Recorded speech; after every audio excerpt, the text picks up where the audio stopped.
Tippy time my damies, Top Cat here and welcome back to the channel. On April 9th reset we will once again be seeing some changes in the Crucible sandbox. While most of the changes will primarily be addressing damage drop off, our 180 hand cannons will be getting a 6% overall buff.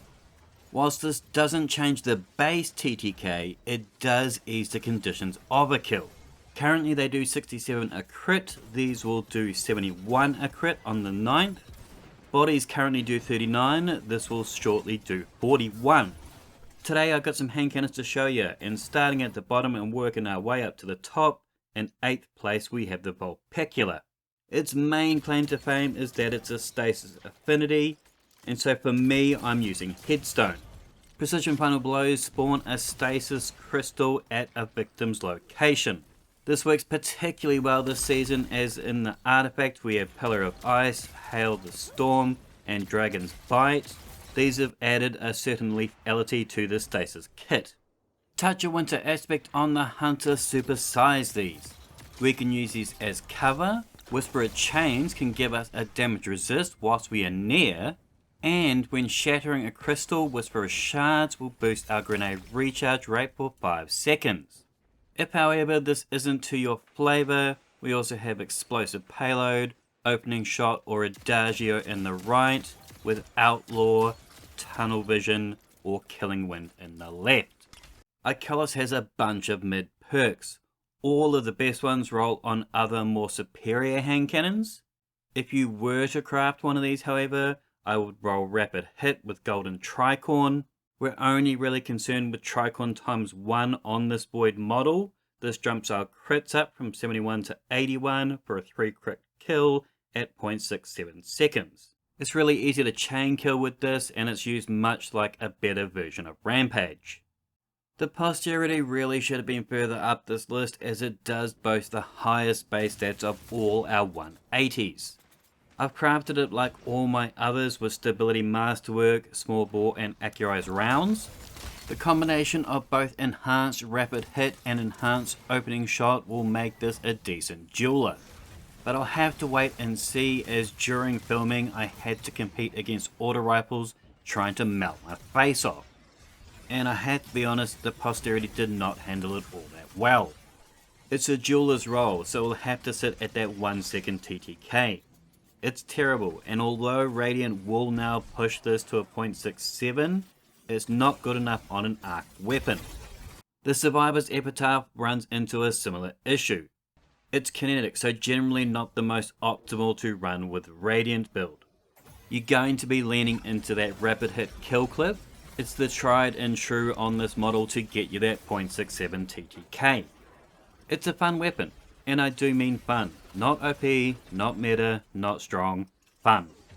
I used to use this in 6s paired with a bow, but with the castration they saw in the sandbox, I'll be leaving my Epitaph in the vault for now. The Optative is void like the Ikelos, but it's stronger here. They both have Golden Tricorn, but it's generally harder to get a void ability chain over that of a solar subclass. The Arthur's Embrace can easily feed us one-shot ability kills. Solar Hunters can utilize Gambler's Dodge to feed us those knives on a regular occasion. And with the Permeability perk we can change the affinity on the Optative, so we can now 2 crit kill in 0.46 seconds. But as cool as this is, another weapon further up the list does it better. Kill Clip would still be my pick of choice here. It's got greater stats than the Epi, being craftable, and it rolls with Rapid Hit for bonus stability and reload. But a common complaint of 180s is their range. Despite the fact that a base range trust is 29 meters compared to that of a Rose's 29.8, there really ain't much difference in it. That aside, the Optative rolls Keep Away, which does push our range out and decreases our accuracy cone growth and buffs reload. Word of Crota. Don't bother Precision Instrument here, it won't change your TTK. Sword Logic is the tits. It's got 3 tears and can last for up to 10 seconds. It's got a 20% damage bonus that's close to Kill Clip, but works more like Rampage. It will be doing 85 per crit for a 0.67 TTK, It's available for 8 seconds and resets on kills. For the left hand column, you've got Killing Wind giving you 50 mobility, 40 handling and 20 range. Me, however, I chose Enlightened Action. I prefer this as it gave me both reload and handling up to 50 as the gunfight is proceeding.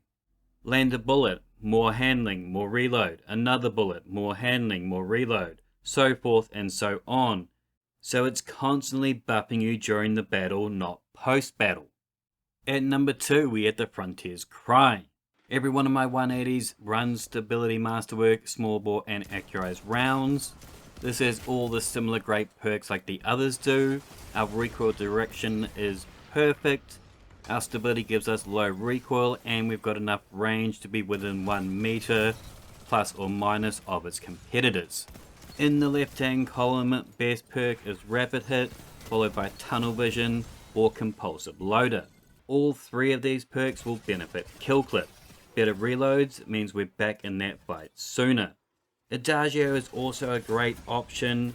It too gives us that 0.67 TTK, but I still prefer Kill Clip even though it does 5% less damage, as it doesn't affect the feel of the weapon like Adagio's slower fire rate does. Kill perks aside, that's not even what makes this the number 2. It's solar, and simply by adding Radiance, our 180s will do 78 crit. That 234 damage for 3 crits, allowing us to drop a tier 10 Resilience Guardian without a kill based multiplier. Now Hunters will obviously have it the best with the knock and down aspect, giving us easy access to Radiance, but with Flint Striker all subclasses will have easy access to Radiance upon solar weapon precision hits. And with the chain trifecta for Radiance is Emperor Torches to obtain, Solace to elongate, and Imperium to extend. So with Kill Clip and Radiance we are doing 97 on a crit. But for my number 1 I've got 2 rolls that excite me even more. It too is solar, so it can Radiant 3 crit kill at 0.67 TTK. We've got Opening Shot in the left hand column. This improves our accuracy and range on our opening shot of attack. It's S tier on any weapon it can drop on. But it's with Eye of the Storm that it will now be bonkers.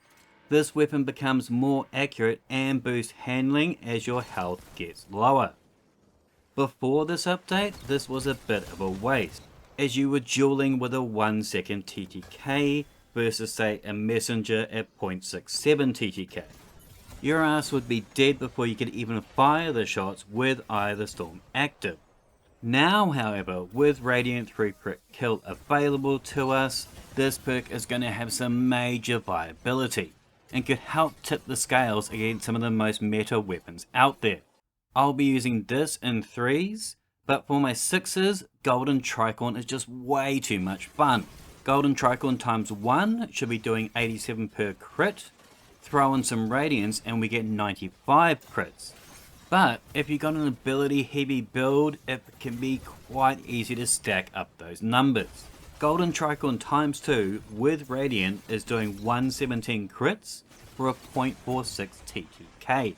This build was tremendous amounts of fun, and whilst you're not constantly going to be 2-tapping Guardians at base, we have a Radiant 3 crit kill, Tricorn is 2 crit 1 body, both a 0.67 TTK. It's kind of hard to pass this up. But I would love to hear your thoughts in the comments down below. Is this buff good enough to get you to pick a 180 up? Make sure to thumb it if you dug it, sub if you're new, and as always, tippy tie my damies, what a tie. Bottom of everything, he's the most tip-top.